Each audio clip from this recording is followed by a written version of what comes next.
Bem-vindos ao Medicoff Podcast, seu podcast semanal de atualizações médicas, discussão de casos clínicos, mesa redonda com especialistas, debates médicos e muito mais.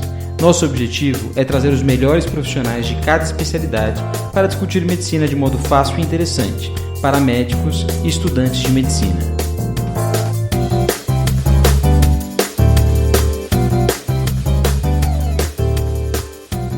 Fala galera, bem-vindo ao Medicoff Podcast, seu podcast de medicina semanal, onde a gente vai fazer várias discussões super interessantes sobre vários temas e questões.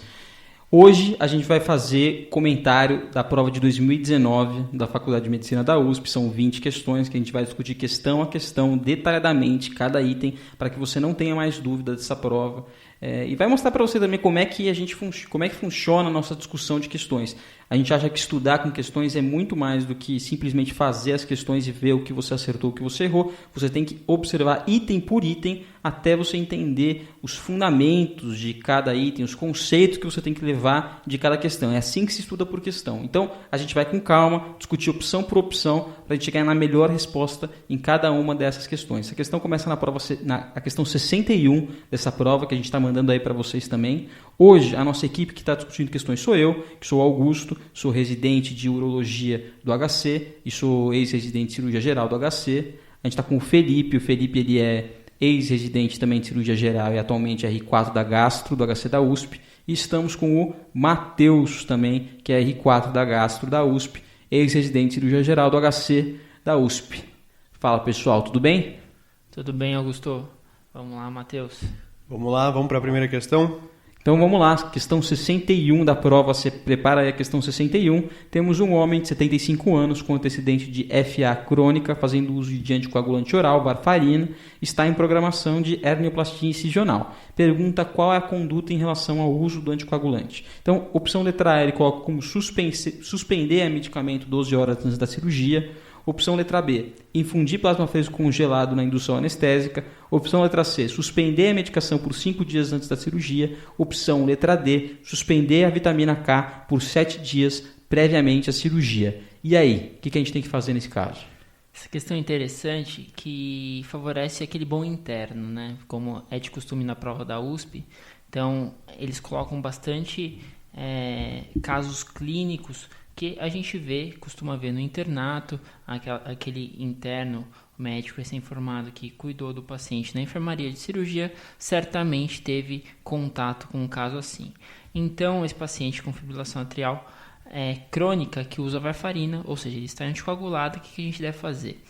Quando a gente vai ler as alternativas, né, todas as alternativas falam em suspender a medicação. Isso está correto. Quanto tempo a gente tem que suspender a medicação? Quanto tempo antes tem que suspender a varfarina?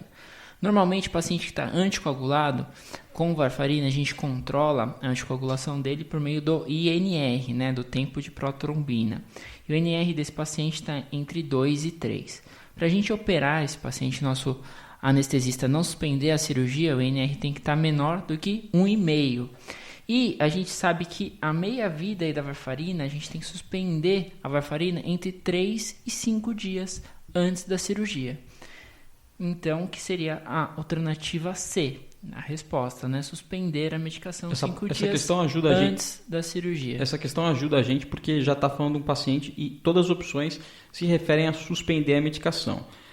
Ele não fala sobre a questão de necessidade ou não necessidade de fazer terapia ponte. Em quem que a gente vai fazer terapia ponte? São os pacientes que têm um alto risco tromboembólico, ou seja, paciente com fibrilação atrial crônica, Chagas-Vasque 5 e 6, AVC nos últimos 3 meses, doença cardíaca valvar reumática. Esses pacientes a gente tem que limitar o período de anticoagulação ao menor intervalo possível. Existem algumas calculadoras que ajudam a gente a fazer isso, mas via de regra você tem que ter em mente essa regrinha básica, já ajuda bastante na hora de você definir quando ou não fazer a anticoagulação nos nossos pacientes. Não era o tema dessa questão. Isso mesmo, Augusto. É legal você lembrar isso, porque normalmente a gente faz isso, né? Os pacientes anticoagulados com varfarina, a gente interna aí aproximadamente 1 semana antes, controla o INR dele e faz uma terapia ponte. Suspende a varfarina e normalmente a gente deixa com um anticoagulante, o mais utilizado aí nos serviços principalmente no Hospital das Clínicas, é a enoxaparina. Então, a enoxaparina, tem que lembrar a dose dela.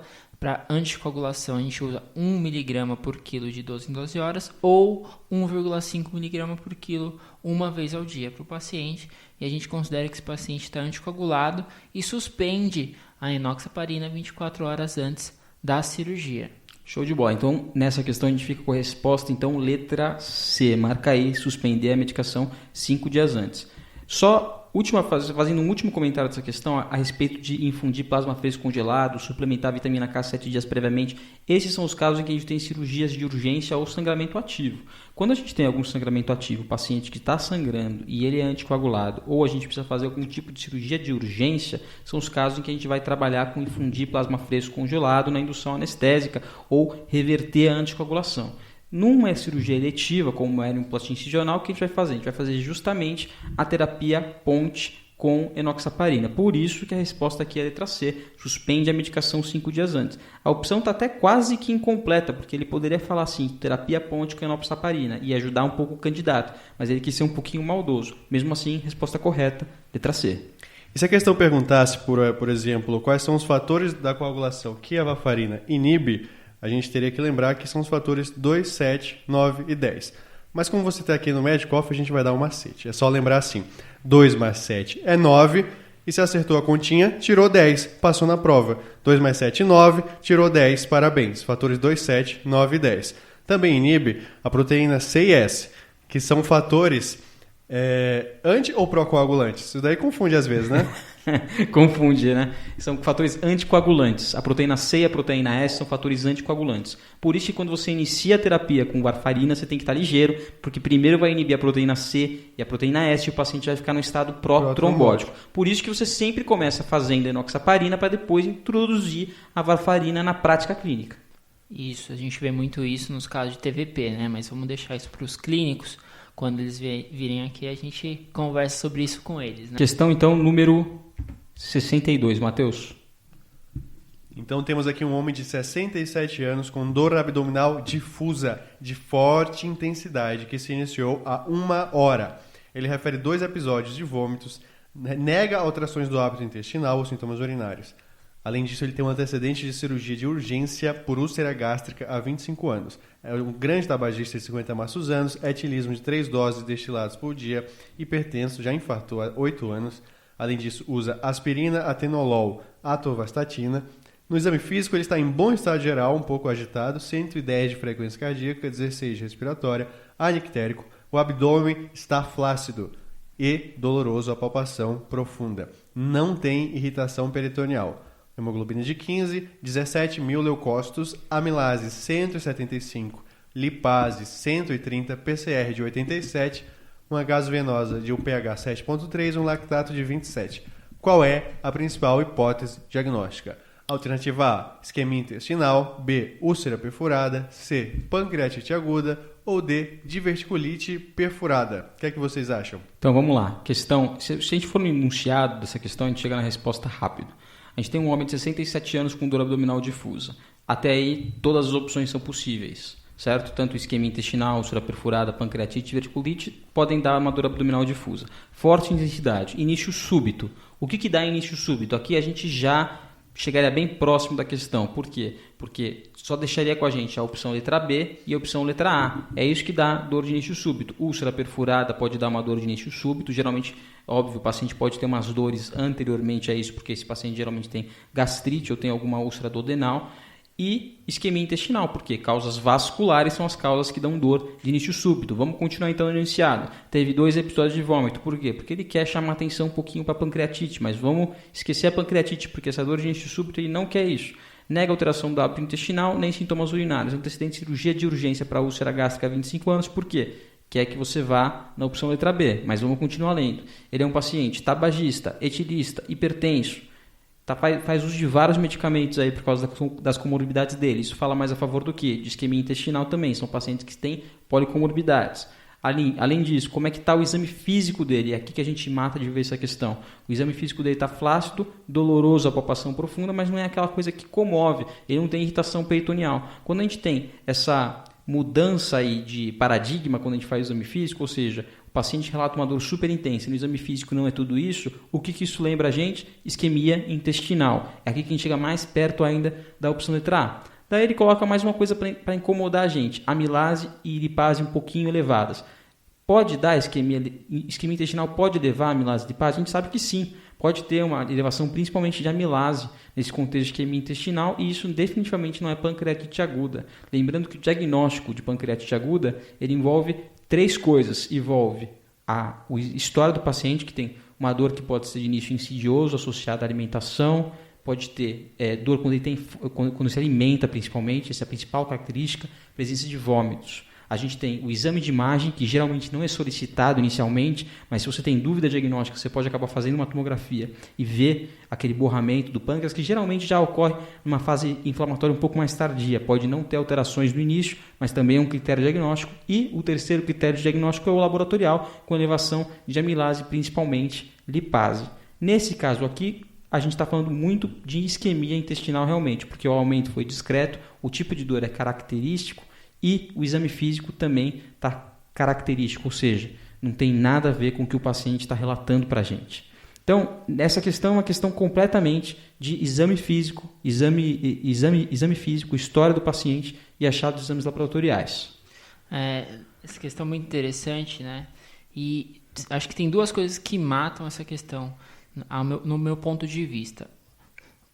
É essa história do paciente, então as comorbidades que ele tem e principalmente a desproporção entre o que o paciente está se queixando, então tem muita dor abdominal, uma dor de início súbito e o exame físico, o abdômen dele está flácido.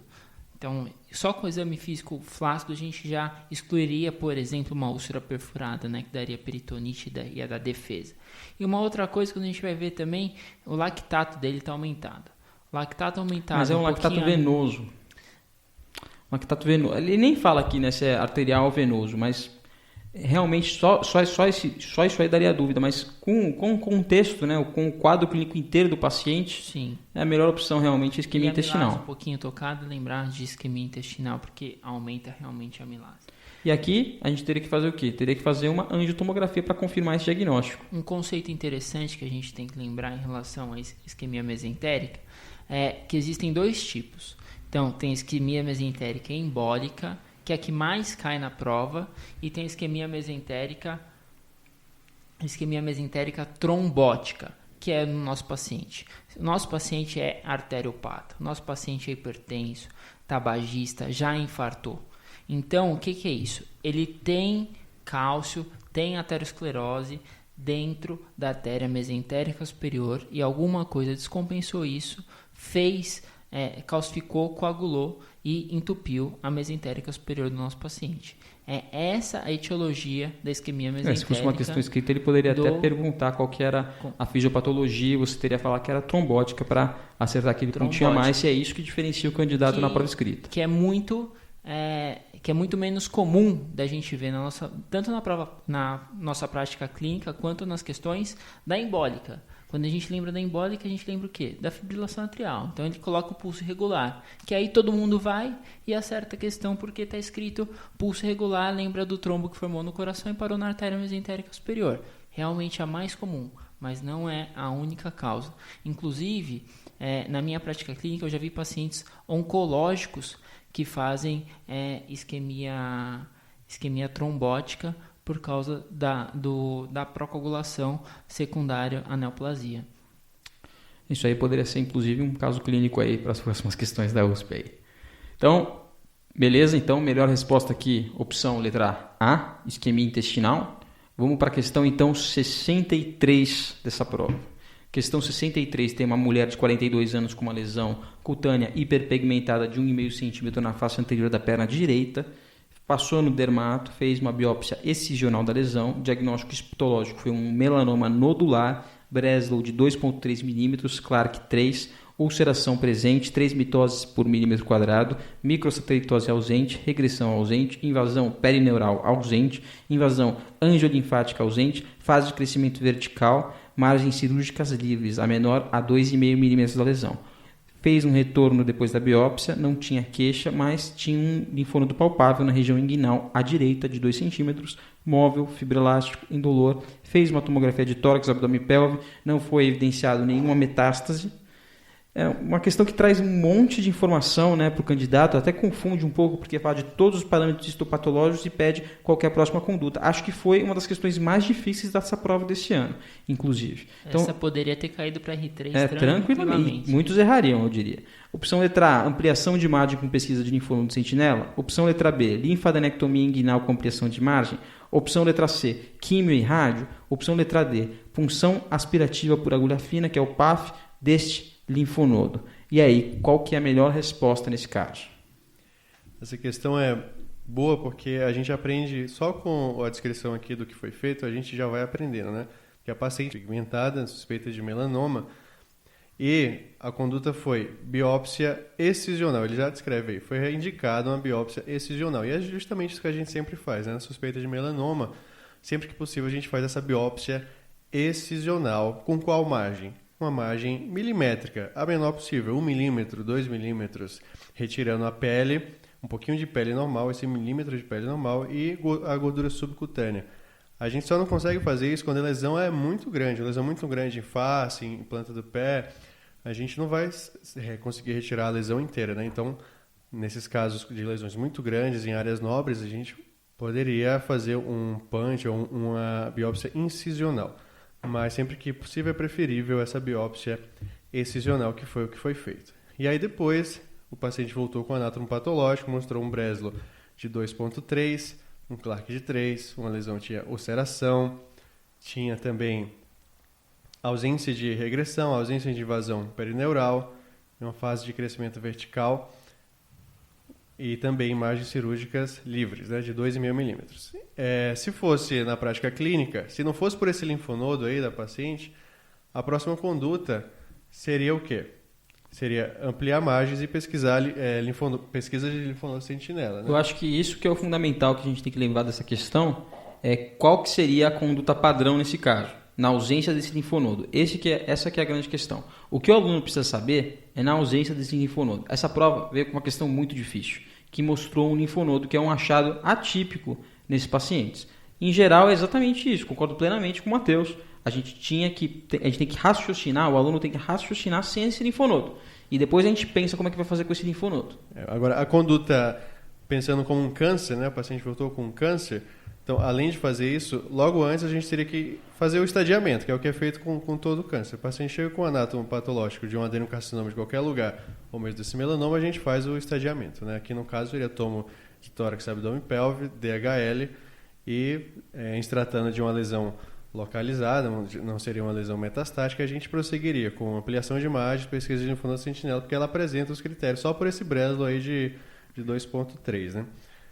Só que aqui nesse caso, essa paciente tinha esse linfonodo palpável, um linfonodo que descrito como suspeito. Se ela não tivesse esse linfonodo, como que seria essa ampliação de margens? Aí ia depender da espessura do Breslow, né? Se viesse um Breslow in situ, você poderia observar ou ampliar para meio centímetro essa margem. Se fosse um Breslow de espessura menor que 1 milímetro, você ampliaria para 1 centímetro. Entre 1 e 2 milímetros, você amplia para 1 a 2 centímetros e maior do que 2 milímetros, você ampliaria a margem então, para 2 centímetros. Nesse caso, com Breslow de 2.3, se não houvesse linfonodo, a gente faria uma ampliação para 2 centímetros e pesquisa de linfonodo sentinela. Porque o Breslow é maior do que 0,75 Sim, existem critérios, a gente pode discutir aqui os critérios para pesquisa de linfonodo sentinela. A gente tem aqui os critérios, essa paciente preenche sem dúvida, então vamos lá. Quais são os critérios para pesquisa de linfonodo sentinela? Breslow maior do que 0,8, 0,75, né, como queira. Margem profunda positiva e invasão linfovascular. Esses são os principais. Então, seguindo em frente. Mas tem esse linfonodo no nosso caminho. E aí?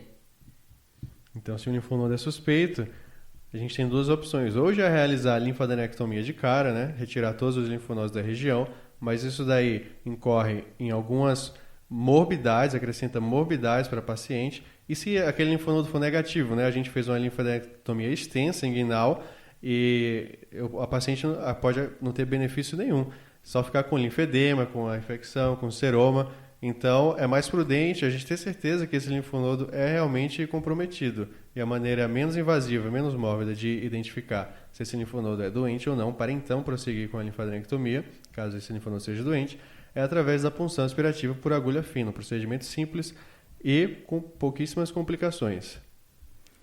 Perfeito. Eu acho que é mais ou menos essa a linha da questão. Questão difícil, mais uma vez, né? Ainda mais para o candidato ao acesso direto, que não tem tanto manejo de melanoma, claro, né? Então, achei uma questão que está tocando um pouco fora do fluxograma que a gente está acostumado. Questão difícil. Então, o gabarito ficaria a letra D de dado, né? A letra C fala em quimio e rádio. A quimio não é realizada, porque o que poderia ser realizado é em imunoterapia, mas isso para estadios a partir do estadio 2B. E a radioterapia a gente faz quando o paciente tem mais de 3 linfonodos acometidos e uma extensão extracapsular ou linfonodos grandes, né, maiores que 3 centímetros. Lembrando que quimio vai muito mal. Imunoterapia seria a indicação, né? Rádio. E radioterapia. Rádio nesses casos. Tá certo.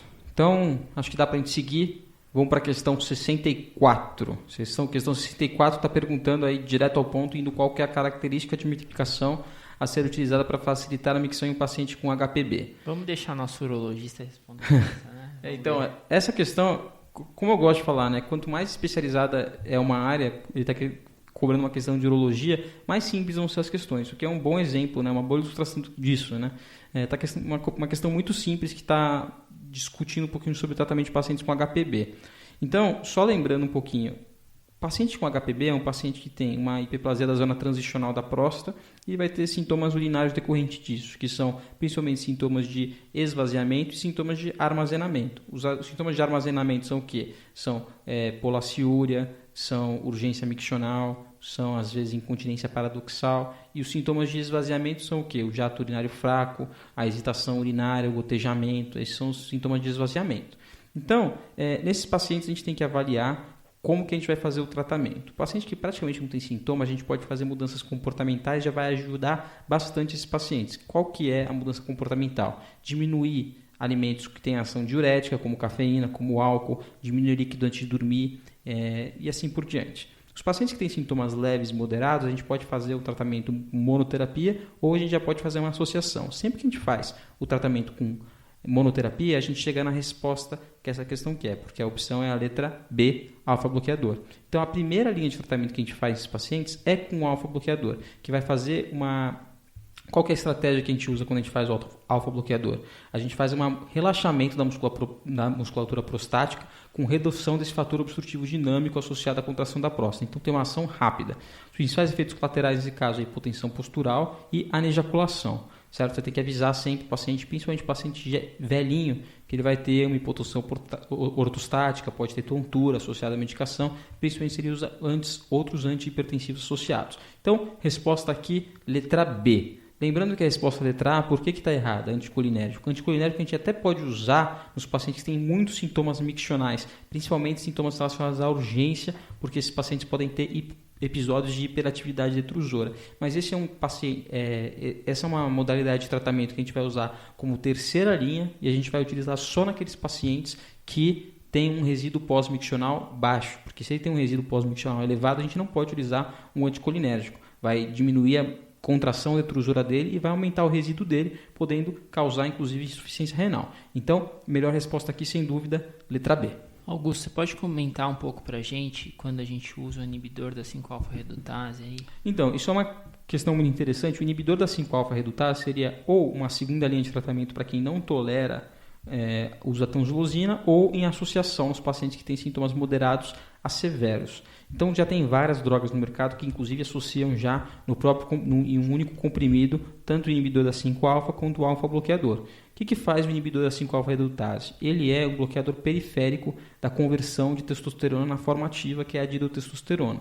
Então, o que ele vai fazer? Vai causar uma diminuição volumétrica da próstata. A longo prazo, esses pacientes vão ter essa diminuição volumétrica. Então, pacientes que têm uma próstata realmente aumentada, principalmente aqueles pacientes que têm uma próstata maior de 40 ml, vão se beneficiar a longo prazo do uso da 5-alfa-redutase. Certo? Acho que isso já são os conceitos fundamentais que o aluno do R1 precisa saber. Beleza, certo? Concordo. Excelente. Então, questão 65. Temos um lactente de 45 dias de vida, termo, peso atual de 4,5 kg, é trazido ao pronto-socorro com piora importante do estado geral, além disso com vômitos biliosos, parada de eliminação de gases e fezes às 6 horas, e ao exame clínico ele está em mau estado geral, descorado 3 cruzes em 4, um abdômen muito distendido, tenso e doloroso, e o toque retal temos uma pequena quantidade de sangue. Qual seria o diagnóstico mais provável? Letra A, enterite necrotizante. B, volvo do intestino médio. C, diverticulite de Meckel hemorrágico. Ou D, estenose hipertrófica do piloro. O que você acha, Felipe? Então, questão difícil, né? Então, mais uma questão de especialidade aí na prova de R1, cobrando um diagnóstico que a gente acaba não vendo muito na prática clínica, principalmente o interno, né? Poucos internatos passam aí na cirurgia pediátrica, e mesmo para quem fez residência, como na cirurgia geral, que acabamos passando um mês na cirurgia pediátrica, a gente acaba não vendo tantos casos, graças a Deus, né, como este. Mas vamos lá. Então aqui a gente tem um lactente de 45 dias. Primeira coisa, quando a gente vai olhar as alternativas, ele fala enterite necrotizante, volvo de intestino médio, divertículo de Meckel e estenose hipertrófica de piloro. Acho que o mais fácil aqui é a gente ir tentando excluir cada diagnóstico pelas alternativas e pelo que o examinador dá para a gente no enunciado. Então vamos lá. Enterite necrotizante. A gente tem um lactente de 45 dias. Em quem dá enterite necrotizante? A gente tem que lembrar que o principal fator de risco para o nosso recém-nascido ter enterite necrotizante é ele ser pré-termo. Ou seja, nosso paciente, ele não tem nada que fale, né, no enunciado que ele é pré-termo. Além disso, enterite necrotizante é um quadro clínico característico. O paciente tem diarreia, está sim em mau estado geral, tem vômitos, pode ter vômitos, mas tudo secundário a um mau desenvolvimento aí das bactérias do trato gastrointestinal desse recém-nascido pré-termo. É a enterite necrotizante dá naquele pré-termo que é só a tripinha, ele é só a tripinha. A maioria tem 2 kg, 2,5 kg, só a tripinha. Ele aqui não, no enunciado ele já fala, tem 4,5 kg, é termo. Justamente para você não marcar a enterite necrotizante. Isso mesmo. Então, só com isso a gente já excluiria a enterite necrotizante, que eu acho que é o principal diagnóstico diferencial aí da nossa patologia. Bom, quando a gente vai ver divertículo de Meckel hemorrágico. O que é o divertículo de Meckel? Quer explicar um pouquinho, Matheus? O divertículo de Meckel, nesse caso que ele fala, divertículo de Meckel hemorrágico, seria muito improvável que nesse caso, porque o divertículo de Meckel a gente sabe que é um divertículo verdadeiro. Ele normalmente é composto por um tecido, por todas as camadas do intestino, né? Ele é a anomalia congênita mais comum do trato gastrointestinal. Isso ocorre por uma obliteração, um fechamento incompleto do quê? Do ducto vitelino, que fica ali em torno de 100 centímetros de distância da válvula iliocecal. Ele fica ali no intestino delgado aproximadamente 100 centímetros de distância da válvula iliocecal. Boa. Ele pode ter tecido ectópico gástrico ou mesmo pancreático, né? Ótimo. E o divertículo de Meckel, sim, pode sangrar? Pode sangrar. O divertículo de Meckel, ele pode dar obstrução? Pode dar obstrução, mas principalmente naquelas crianças mais nas crianças, né? Crianças, adolescentes. O divertículo de Meckel é a principal causa de obstrução secundária à intussuscepção, mais relacionada a adultos, crianças, jovens, tudo bem?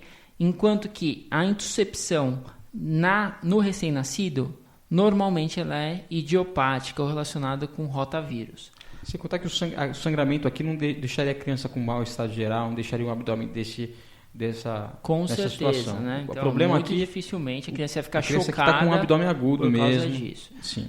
E estenose hipertrófica de piloro, que é a alternativa dele. A estenose hipertrófica de piloro a gente vai eliminar essa questão porque ela geralmente não causa essa clínica de criança em mau estado geral, não causa essa distensão abaixo inframesocólica. O que vai ser? Você vai ter um paciente que vai ter uma distensão gástrica, ele vai ter vômitos, geralmente do alimento ingerido, porque ele tem uma hipertrofia ao nível do piloro mesmo, e você no exame físico vai poder observar as ondas peristálticas desse estômago que vai estar lutando contra essa estenose, e você vai poder fazer a palpação da oliva pilórica. E no ultrassom que você vai ter? Você vai ter o espessamento dessa oliva pilórica, você vai conseguir ver direitinho, é o melhor exame que você pode fazer, mas é basicamente isso, não vai ser uma condição que vai trazer uma criança tão toxemiada a esse ponto e não vai ter esse tipo de sangramento que a gente está observando na questão. Com certeza, né? Lembrar, estenose hipertrófica de pílora é um recém-nascido aí de aproximadamente 10 dias, são vômitos pós-alimentares. Não tem vômito bilioso, justamente porque onde está obstruído é o piloro, e para ele ter vômito bilioso, ele tem que estar obstruído pelo menos depois da segunda porção duodenal, Por isso aí que, onde está entrando a bile. Por isso que a gente acaba ficando nessa questão com o volvo de intestino médio, que é uma síndrome de má rotação intestinal, falha da rotação intestinal durante o desenvolvimento extracelômico, quando ele sai ali da barriguinha durante a embriologia, ele retorna e não rotacionou o suficiente, então você vai ter uma torção dos vasos mesentéricos superiores e eventualmente isso pode ocasionar isquemia em algum momento da vida, e é por isso que esse paciente fica toxemiado, tem hematoquesia, tem irritabilidade, dor e distensão abdominal. Por exclusão, a gente acaba ficando com um volvo de intestino médio, apesar desse não ser um diagnóstico tão comum assim de ver nos exames e até mesmo na vida. Isso, Gabarito letra B de batata. quadro dramático aí, né? Próxima questão então, questão 66. Nessa questão a gente tem um homem de 46 anos, vítima de ferimento por projétil de arma de fogo, com lesão exclusiva de coluna torácica. Ele evoluiu com déficit neurológico motor sensitivo completo em nível de T11. Tratamento cirúrgico para retirada de fragmentos ósseos do canal medular. Ele encontra-se no quinto pós-operatório com distensão abdominal, sem evacuar e eliminar gases desde o procedimento. Ao exame clínico, ele está febril, normotenso, pineico, corado e hidratado. Abdômen com importante extensão timpânica, sem irritação peritoneal. No toque retal, ele tem gás na ampola e sem fezes. Os exames laboratoriais com HB de 9,7, um leuco de 11.330, sem desvio, um PCR de 78 e um pouco aumentado. O raio-x simples de abdômen, na verdade não é um raio-x, é um scout de tomografia, a gente consegue ver distensão aí global do cólon, né? Tem uma moldura aí, quando a gente vê a imagem, só tem o cólon distendido, e ele pergunta qual que é o tratamento desse paciente. Alternativa A, colonoscopia, alternativa B, laparoscopia, alternativa C, lavagem intestinal, alternativa D, colectomia. Então aqui a gente tem uma patologia que é muito frequente em paciente da UTI, e a gente que é cirurgião direto é chamado pelo intensivista para a gente avaliar esses pacientes com uma pseudo-obstrução intestinal. Então esse paciente, ele tem uma obstrução intestinal de fato? Ele está obstruído porque parou de eliminar fezes e flatos, mas quando a gente faz o toque retal tem o quê? Tem gás na ampola. E quando a gente olha o scout aí da tomografia, o raio-x, tem distensão global do cólon, mas tem gás até a ampola retal. O que é isso? Isso daí é síndrome de Ogilvy, a pseudo-obstrução intestinal. Essa patologia ocorre principalmente em pacientes críticos, normalmente que estão em UTI. Críticos e gestantes também é comum em gestantes. Gestantes que foram submetidos a procedimentos cirúrgicos, que normalmente estão usando aí droga vasoativa, ou que estão entubados, ou seja, paciente que a gente lembra na nossa prática clínica, paciente crítico. E a Sociedade Americana ela propõe um guideline de 2016 muito coeso, muito simples para como tratar esses pacientes e como conduzir, que é bem o que está cobrando um pouquinho nessa prova. Eu vou até fazer uma crítica até a respeito dessa questão, que ele primeiro fala que tem que ser um diagnóstico de exclusão, ou seja, excluiu causas mecânicas, que nem você estava falando, então tem gás na ampola retal, excluiu causas mecânicas. Então, caracterizou como Ogilvy, pseudoobstrução. O que a gente faz inicialmente? Tratamento conservador, sonda nasogástrica, maneja os distúrbios hidroeletrolíticos desse paciente, principalmente o distúrbio do potássio, que pode causar síndrome de Ogilvy, e avalia se esse paciente está tendo resolução parcial ou total. Se o paciente não estiver tendo resposta, a gente tem que seguir então com neostigmina, esse que é o que propõe o guideline, e que nem tinha aqui como opção, né? A neostigmina é o quê? Ele é uma droga que você tem que fazer num contexto de paciente monitorizado, é uma droga extremamente bradicardizante, mas que consegue ter resolução em grande parte dos casos, por isso que é a primeira droga de opção desse guideline, que não está aqui nas opções, inclusive. Então, qual que seria o tratamento depois da neostigmina? Isso, que aí a gente acaba fazendo também, por quê? Porque muitas vezes o paciente, como o Augusto falou, ele não está monitorizado, então não é uma coisa que a gente vê muito na prática clínica, apesar de já ter usado algumas vezes com resolução adequada mesmo, Augusto, a neostigmina. Sempre que for fazer, lembrar de estar com a ampola da neostigmina numa mão e a atropina na outra, né? Caso o paciente faça bradicardia, você consegue corrigir. Isso. E então, se a neostigmina não resolveu e a resposta da questão, a gente parte para a colonoscopia descompressiva. As outras opções são opções dramáticas, né? Por exemplo, colectomia. A gente nunca vai fazer colectomia. É muito raro a gente ter que fazer uma colectomia por causa de uma síndrome de Ogilvy. A colectomia é só se tiver sofrimento. Se não houver resposta da colonoscopia, o próximo passo é secostomia. Secostomia, né? A gente pode mas colectomia realmente vai ser muito difícil. Laparoscopia e lavagem intestinal não se enquadram no quadro. Acho que a gente pode pular para a próxima questão, que já foi muito bem revisada essa questão aqui. Questão 67. Homem de 30 anos, vítima de colisão moto versus anteparo, é trazido ao pronto-socorro. Ele tem vias aéreas pérvias, colar cervical, murmúrio vesicular presente bilateral, saturando 97, pressão de 13/8, frequência cardíaca de 110, enchimento capilar normal, pupilas isofotorreagentes, Glasgow de 15. E no exame perineal, a gente vê uma ferida complexa. O examinador está com o dedo, o examinador do paciente aqui nesse trauma está com o dedo no canal anal e demonstrando uma lesão em volta ali, uma lesão anorretal, isquiática, perineal, a famosa lesão perineal complexa, né? Um trauma perineal famosa complexo. Principalmente na prova de Ray-Trace, praticamente todo ano a gente vê alguma coisa assim, né? Então, letra A, vamos desbridar e fazer uma colostomia? Letra B, desbridar e rodar um retalho cutâneo? C, sutura e antibiótico, sutura da pele e antibiótico. D, retalho cutâneo e colostomia. Bom, essa ferida aqui é uma ferida que vai infectar com certeza, né? Ferida na região perineal, é uma ferida que precisa ser protegida, né? E existe, isso cai praticamente todo ano, né? E sempre a conduta é semelhante, essa ferida deve ser protegida. E como é que nós protegemos essa ferida? Para diminuir o risco de infecção e síndrome de Fournier, aquela fascite necrosante dessa região perineal. Nós fazemos isso através da colostomia. Só que colostomia tem na letra A e tem na alternativa D também. As duas falam em colostomia. A gente sempre vai fazer colostomia, derivar o trânsito. Ou pode usar também o Flexicil, né? Aquele tipo de sonda que consegue desviar a evacuação para que ela não infecte a ferida. Mas isso é caro e é pouco disponível. Né? Vai acabar caro e pouco disponível. Derivação do trânsito. Então, essas questões vão cair de maneira recorrente em várias provas e o examinador sempre vai querer que você derive o paciente. Preferencialmente através de uma sigmoidostomia. Pode ser transversostomia, pode ser sigmoidostomia, mas vai ter que fazer uma colostomia para que não escape fezes nessa ferida. Além disso, lavamos o coto retal para também fazer aquela limpeza mais distal das fezes já remanescentes naquela região. Além disso, não suturamos, evitamos suturas, né? Fazemos uma limpeza exaustiva da área traumatizada, um desbridamento amplo.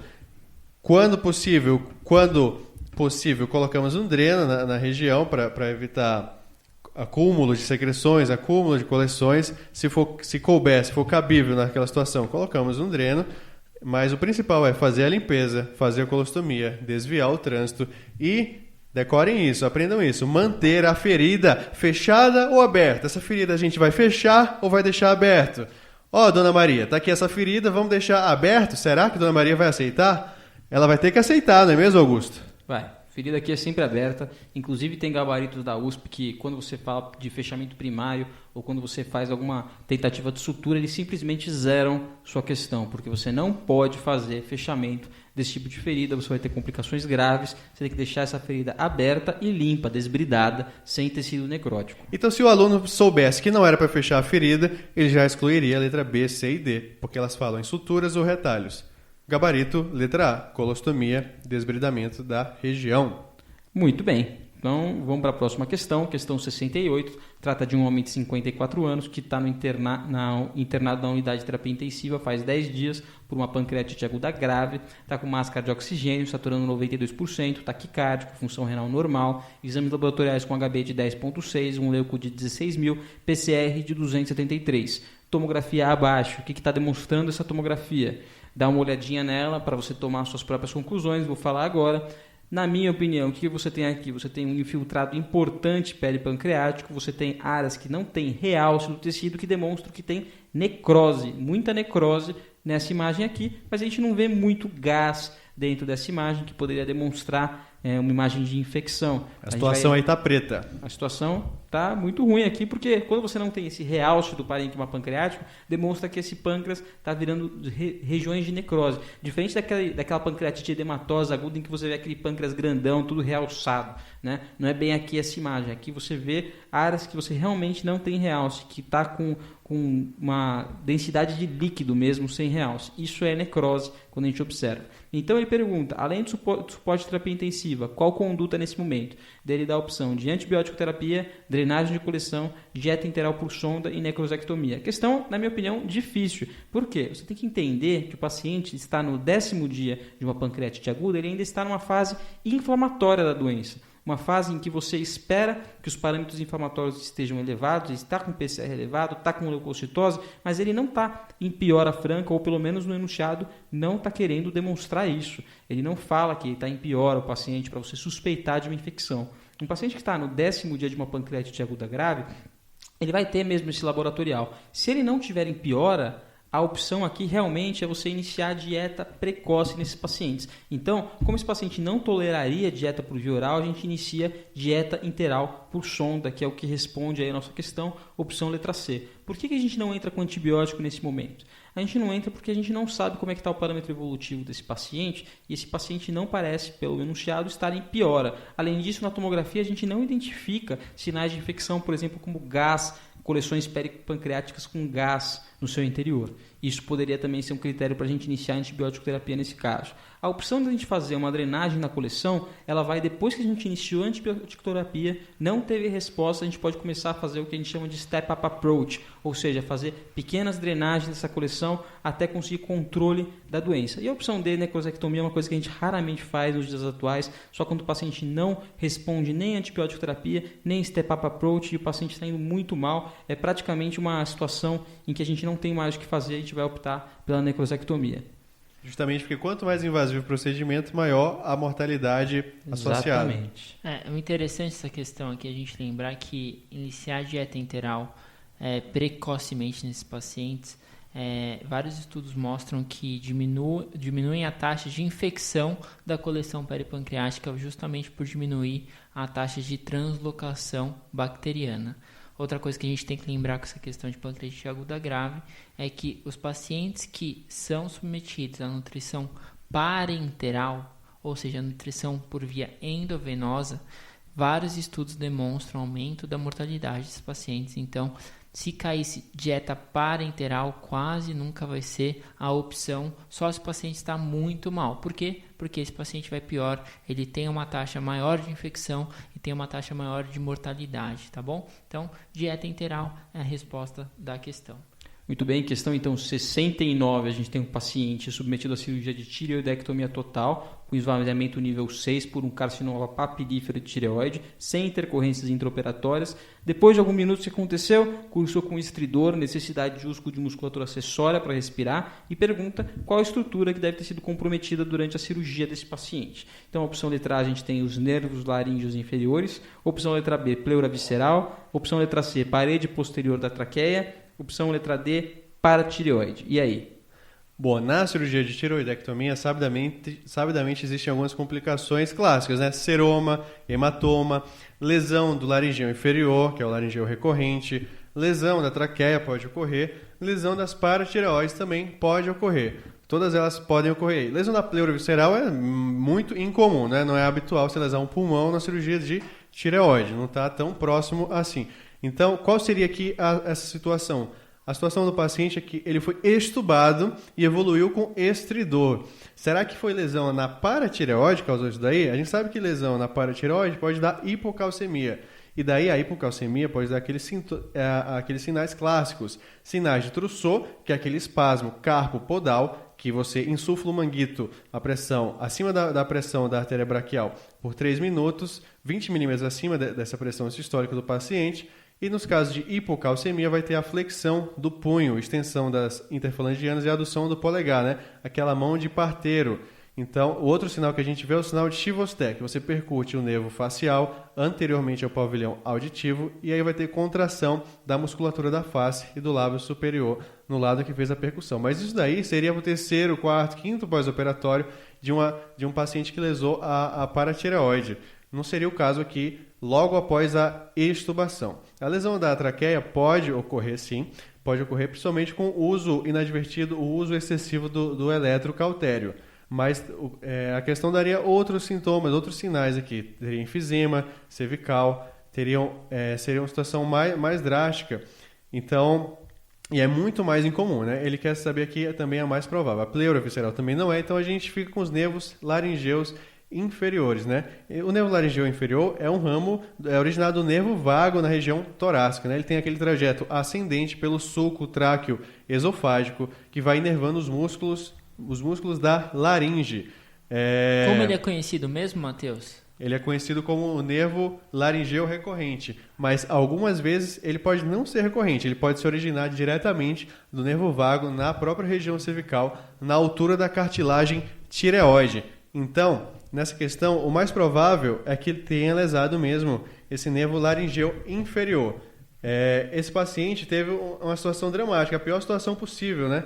Provavelmente ele teve a lesão bilateral das pregas vocais em adução. Essas pregas provavelmente estavam fechadas, por isso que ele evoluiu com essa insuficiência respiratória aguda, né? Essa paralisia bilateral das cordas vocais, geralmente ela é reconhecida imediatamente após a cirurgia. Ele desenvolve exatamente dispneia e estridor após a extubação. Então, acredite ou não, isso é um quadro clássico de lesão bilateral. Então, a gente precisa reintubar imediatamente esse paciente, ou mesmo caso não consiga fazer uma traqueostomia, porque senão ele vai morrer de insuficiência respiratória.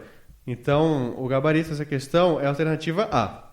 Muito bem. Então, alternativa A para essa questão. A gente vai seguir em frente então com a próxima questão, que é a questão de número 70. Vamos fazer o seguinte, vamos dividir esse podcast em duas partes. A primeira parte a gente discute até a questão 70, depois a gente entrega aí no próximo podcast, vai ficar na sequência aí as próximas 10 questões, porque a gente está chegando perto de 1 hora, que é mais ou menos o tempo que eu acho que vinga, né, o podcast. Então, vamos deixar aí a próxima discussão para a parte 2. Vamos discutir então a questão 70, um homem de 49 anos, queixa de dor abdominal difusa incólica, inicia 2 dias, acompanhado de distensão abdominal e vômitos.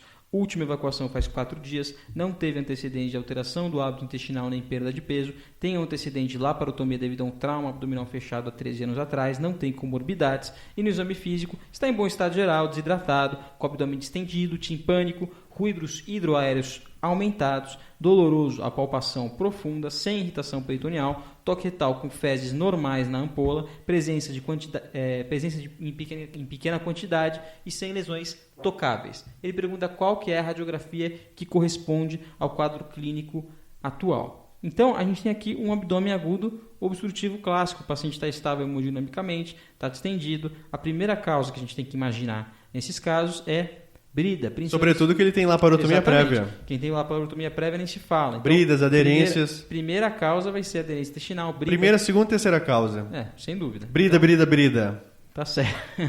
É isso aí. Brida. Acho que é uma boa... E como é o raio-x dessa situação? Ele, né? Olhando para as imagens, seria legal que você observasse essas imagens para chegar na melhor conclusão. Então, o que está mostrando aí a opção letra A? A opção letra A está mostrando um volvo de sigmoide. Então, você tem aqui as imagens de U invertido, você tem a imagem do grão de café, geralmente são pacientes mais idosos e geralmente o quadro não é tão insidioso quanto é desse paciente que teve a última evacuação há 4 dias. É claro que ele pode aparecer no pronto-socorro já sem evacuar há vários dias e você pode diagnosticar mesmo assim um volvo de sigmoide. Mas geralmente a imagem é mais característica, o quadro clínico é mais característico e o tratamento, em geral, a gente faz com colonoscopia inicialmente se o paciente estiver estável hemodinamicamente. Não vai ser a nossa primeira hipótese diagnóstica, até porque epidemiologicamente não é o mais comum. O mais comum é brida. E ele está perguntando qual que é o quadro clínico atual mais provável, né? Então, a opção letra B está mostrando o quê? Uma distensão de alças de intestino delgado. Níveis hidroaéreos. Você consegue ver níveis hidroaéreos. Empilhamento de moedas. E assim por diante. Então, alças no centro do abdômen, não em moldura, né? Em moldura a gente pensa em cólon, intestino grosso. Mas a distensão está mais na região central. Esse emaranhado aí central distendido, a gente pensa em delgado. Quando a gente tem esse tipo de imagem, a gente está chegando próximo da nossa resposta, porque esse é o raio-x da brida. Apesar desse raio-x não ser o raio-x 10+, né, da brida, assim, a gente não vê um baita nível líquido e tal, mas a gente consegue ver que até por exclusão tem que ser essa imagem aí que o examinador está pensando. A opção letra C, o que a gente está vendo? Qual que é a diferença entre a opção letra C e da opção letra B, Matheus? A gente vê alças bem dilatadas, muito distendidas e em emoldura, né? Está emoldurando o abdômen. Temos um emolduramento à direita, o transverso que cai, sobe e desce lá pela goteira à esquerda. Então, isso é uma obstrução de delgado. De delgado? Não. De intestino grosso. É de intestino grosso, né? A gente olha aqui as alstrações, que são características do intestino grosso, a dilatação, a presença desse cólon super alargado, emoldurado. Isso aqui essa foi só para ver quem estava prestando atenção ou não no podcast. Isso daí possivelmente é uma extrema urgência, aí é uma obstrução em alça fechada. Ou né, um Ogilvy, não dá para ter certeza, só não com a tem imagem. muito gás no reto, né? O Ogilvy a gente espera mais gás no reto, mas realmente, então tem que ter o contexto clínico e junto com a imagem. Mas aí tem bastante extensão do seco, possivelmente é uma urgência aí. A gente normalmente tem que fazer uma laparotomia. Depende, poderia ser também, por esse megacolon tóxico, poderia ser dependendo do quadro clínico também. Então, assim, só não é uma brida, isso não é uma brida. Então, não é o raio-x correspondente. E a opção letra D é um verdadeiro não sei o que ele está querendo demonstrar aqui. Peritônio. Tem um pneu peritônio, mas tem um colabamento do pulmão aqui à direita. Que é tudo pneu peritônio. É uma imagem ruim, que acho que o examinador foi um pouco feliz, mas é um baita pneu peritônio aí, ó. Seria outra situação, outra clínica. Mas, né? Lembrar então, que a principal causa de obstrução cirúrgica do cólon e do reto é o câncer coloretal, né? E a principal causa benigna de obstrução do cólon é o volvo de sigmoide, diferente do delgado, que é brida, aderência. Melhor resposta? Melhor resposta, alternativa, letra B de batata. Então, vamos seguir em frente, então. Vamos seguir em frente a nossa parte 2 do nosso podcast. Então, você que está ainda interessado, você pode já acessar aí o nosso segundo episódio do podcast, que já está disponível. Se não, dá uma paradinha, continua a assistir amanhã, porque essas questões são densas mesmo e nosso podcast já está chegando 1 hora. Você que está aqui com a gente até agora, muito obrigado. E se você gostou desse podcast, compartilhe com seus amigos e curta nossas páginas do Instagram e acesse medcore.com.br se você quiser mais informações de nosso banco de questões. Obrigado e até a próxima.